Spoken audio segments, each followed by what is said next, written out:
I have a confession to make. I am extremely rude when guests come over unannounced.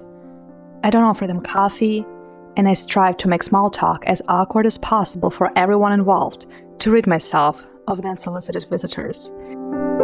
You see, I don't like unexpected guests. Coming unannounced shows a lack of respect for the other person's time, and I believe it to be the epitome of human selfishness. Here I am, the most important person. I do what I want, whenever I want, and the rest of you should adjust to my whims.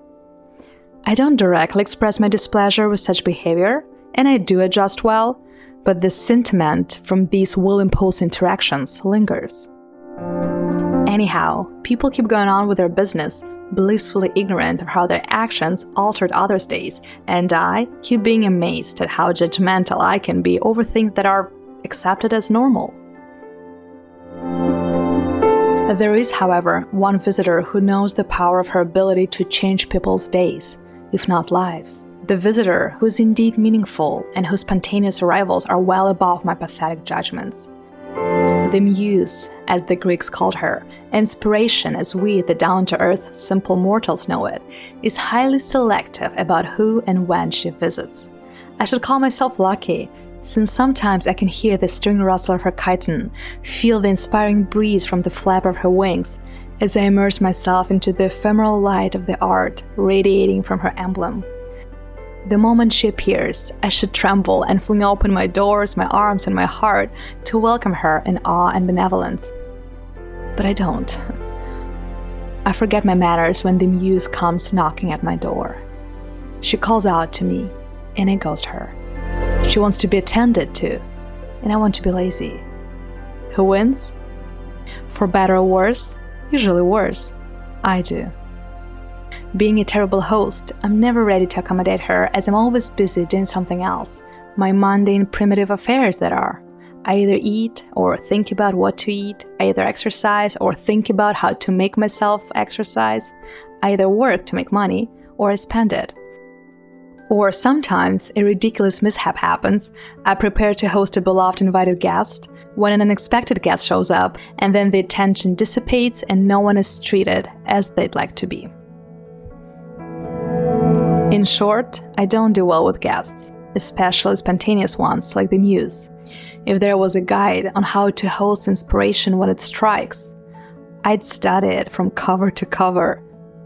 Or wait, I could just write the guide myself. It all boils down to one rule. When the Muse appears, devote yourself to her with all your attention. Simple as that. The Muse is VIP. She's not a frequent guest in my skull-sized kingdom.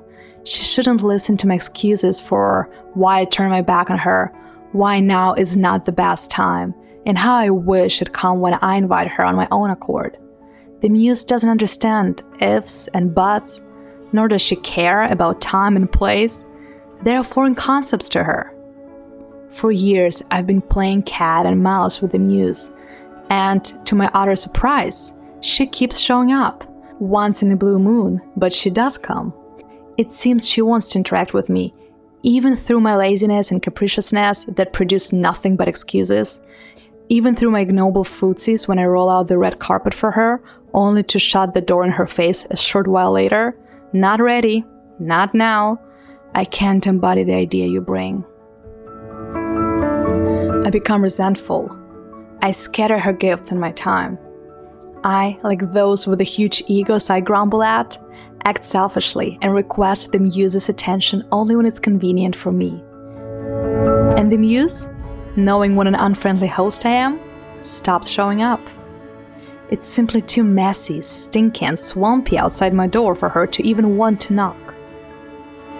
Perhaps that's why I'm a mediocre writer. I haven't learned how to treat the Muse as she deserves to be treated. Or rather, I didn't learn to get a hold of my own mind, that box that opens and closes as it pleases. Whatever the Muse is, a spirit floating around or a part of a human psyche, that untouchable unknown is what brings lightness, wit, depth, and insight to creative endeavors. Guilty as charged, I do still believe I can learn to welcome my special guest properly. On those rare occasions when she does show up in her spontaneous and fleeting manner, I can learn to keep my door open for her and offer her a cup of coffee. In the meantime, I'll write on a schedule through those pale, faceless hours that lack the flair of alluring narrative and aesthetic transcendence. And maybe, in one of those moments, the muse will come knocking, and I can follow her breathtaking whisper into realm of immortal art.